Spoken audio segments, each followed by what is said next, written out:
Hello guys, देखिए आज हम लोग फिर संस्कृत के पार्ट नंबर कितना लेकर आए हैं? 5। और 5 पार्ट से जो है प्रश्न कहाँ से शुरू हो रहा है? 21। और 21 नंबर प्रश्न ध्यान से सुनिएगा। करमवीर कथा से क्या शिक्षा मिलता है? आपको पता होना चाहिए कि करमवीर जो कथा शुरू हुआ, उस पाठ को जब हम पढ़े थे तो उसमें एक व्यक्ति था। व्यक्ति का नाम क्या था? राम परवेश राम। तो राम परवेश राम जो था वो अपने जीवन में इतनी बड़ी परीक्षा पास कर ली, क्योंकि वह परिश्रम के बदौलत उनको परीक्षा पास की और सफलता मिली। तो उसे यह शिक्षा मिलता है कि जो व्यक्ति परिश्रम करता है उसी को सफलता मिलता है। और उतनी बड़ी सफलता मिली कि उसका केंद्र राज्य सरकार से लेकर के केंद्र सरकार तक उसका नाम रोशन हो जाता है। गांवों से लेकर के केंद्र सरकार तक उसका माने रोशन होता है ना। इस प्रकार से इससे यही शिक्षा मिलती है। देख लीजिए एक बार ऊपर, इसको लिखने के लिए बोल रहा है, कैसे लिखना? करमवीर कथा, दलित बालक राम परवेश राम की कथा। किसकी कथा है? राम परवेश राम की। जिसमें वो अपने अदम्य इच्छा शक्ति और निरंतर श्रम साधनों से शिक्षा के उच्च सपनों को उत्कृष्ट कोटि से प्राप्त करता है। मैंने इतना ज्यादा मेहनत किया, इतना परिश्रम किया, उत्कृष्ट कोटि से उनको प्राप्त हो गया। कई चीज सपना जितना उनका था सबसे बड़ा मिल गया, क्योंकि जो व्यक्ति परिश्रम करता है उसके सबसे बड़ी सपने। आप लोग भी पढ़ रहे हैं ना, जिसका रिजल्ट अच्छा आएगा वो व्यक्ति का देखना है यहाँ तक नहीं, उसका अगर ज्यादा रिजल्ट बनता है तो जिला से केवल स्टेट, वहां तक की आपकी दंपति बन जाएगी।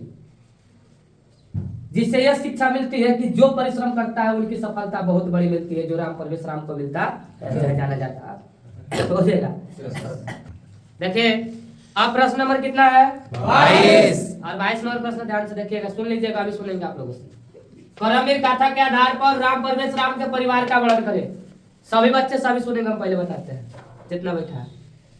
करमवीर कथा के आधार पर राम परवेश राम के परिवार का वर्णन करें। यानी राम परवेश राम जो थे उनके परिवार की स्थिति क्या था, उनकी घर की स्थिति क्या था, वो कैसे पढ़े और कैसे आगे बढ़े, इन्हीं के बारे में इसके चर्चा करना है। सबसे पहले देखिए, करमवीर कथा पाठ में जीवन के उस सत्य का उदाहरण उद्धृत किया गया है। मतलब जीवन का उस समय को दर्शाया गया है।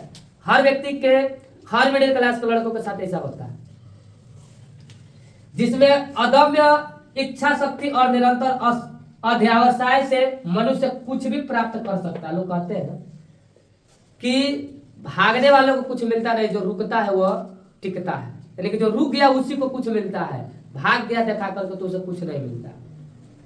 तो कहने का मतलब कि मनुष्य कुछ भी प्राप्त कर सकता है, कब? जब अध्यवासय हो, मतलब वो चाह दिया तो हमको यह करना है, बशर्ते वैसे लगन से मेहनत करना चाहिए। आप ही लोग में बोल रहे हैं सब कि आप लोग कितना भी मेहनत कर रहे हैं, हम देख रहे हैं। जो लगन से मेहनत कर रहा है ना, उसका परिणाम इस कोचिंग का सबसे पहला स्टूडेंट होगा, जिसका मतलब मेहनत के अनुसार उसका परिणाम आएगा अच्छा। कभी भी एक हंसुआ का नाम सुने? हंसुआ भोजपुरी है, धान गेहूं काटता है, देखना सूख रहता है तो बहुत तेज काटता है, लेकिन वही जब खत्म होता है आधार तो लोग को खींचना पड़ता है। तो वही चीज हो तुम लोग कि तुम लोग केवल खींच रहा है, पढ़ाई है, हम पढ़े जाते नहीं, पढ़े जाते नहीं। तुम लोग तेज लड़का तो कभी चिढ़ाया जाता है। देखिए ऊपर, जो लड़का, जो व्यक्ति इस संसार में आया है, अगर वो सोचेगा कि हमको करना है तो कुछ भी कर सकता, बशर्ते उसके पास लगन होनी चाहिए। जीवन में अनेक परेशानियों की सामना राम परवेश राम की परिवार कर रहा था, जिसमें निर्धनता स्तर प्रमुख थी। निर्धनता का मतलब उनके पास कोई धन नहीं था। उनके परिवार में माता पिता और एक छोटी बहन थी, जो भिखम टोला गांव से कुछ दूर पर स्थित थी। यह भी पूछता है कि राम परवेश राम का घर कहाँ था? भिखम टोला। ऑब्जेक्टिव में याद रखिए, उनसे छोटी कौन थी, चाहे कौन था, ऐसा पूछेगा ऑब्जेक्टिव में, तो उनकी बहन। राम परवेश राम के परिवार में कितने लोग थे? 4। रखना भेजा ऑब्जेक्टिव उठाएगा। उनका घर जर्जरनुमा था, जो धूप को सह सकता था लेकिन वर्षा को नहीं। यही उनकी पारिवारिक स्थिति थी। हो जाएगा? देखिए अब प्रश्न नंबर कितना? 23। राम परवेश राम किससे प्रभावित होकर अध्ययन में निरंतर हो गए? यानी कि किस व्यक्ति या किस चीज से वो लगातार पढ़ाई जारी रखने लगे? तब बिना गुरु के ज्ञान होता है? नहीं। अगर आप किसी चीज, किसी व्यक्ति को अगर आप गुरु मान लेते हैं, आप उससे निरंतर कार्य करते रहते हैं, तो आपकी प्रशंसा हो जाती है, आपकी प्रगति हो जाती है। तो राम परवेश राम वही किया। राम परवेश राम अपने शिक्षक के शिक्षण शैली से प्रभावित होकर शिक्षा के कार्य को जीवन का श्रेष्ठ लक्ष्य मानते हुए अध्ययन में निरंतर हो गए। यानी कि वो शिक्षक से ही सीखे थे और आप लोग अपने शिक्षक से कुछ सीखे नहीं करते। हो जाएगा ना? देखिए अब प्रश्न नंबर कितना है? 24। और बहुत बढ़िया क्वेश्चन है। व्यागपथिक कथा कहाँ से लिया गया? इससे क्या शिक्षा मिलती है? चंद सेकंडों में सुनिएगा, आपको बहुत अच्छा लगेगा। ये कहानी बहुत अच्छा है। लोगों को कभी भी लोभ में नहीं आना चाहिए, क्योंकि जो व्यक्ति लोभ करता है ना, लोग कहते हैं ना कि कमाने वाला अगर अच्छा हो, कमा रहा है ईमानदारी से, वो पैसा कभी ईमानदारी में ही जाता है। बेईमानी से कमाए वो पैसे बेईमानी में चले जाते हैं, भले कितना भी आगे क्यों ना हो। टेंशन रहता है, मर जाएगा टेंशन से।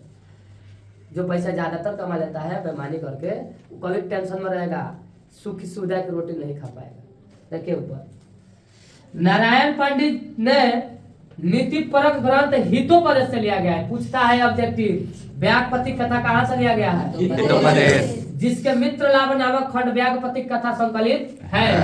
इस कहानी में एक धूर्त बाघ है। कौन बाघ है? धूर्त बाघ, जो सोने के कंगन लेकर रास्ते में आते जाते लोगों को देने का प्रस्ताव देता है। एक राहगीर उस पर विश्वास करके जाल में फंस जाता है और वह बाघ उसे मारकर खा जाता है। इस पाठ से हमें यह शिक्षा मिलती है कि लोभ का परिणाम विनाशकारी होता है, अतः लोभ नहीं करना चाहिए। अगर आपको जीवन में संघर्ष करके अगर आगे जाते हैं तो आपको पीछे करने वाला कोई नहीं है।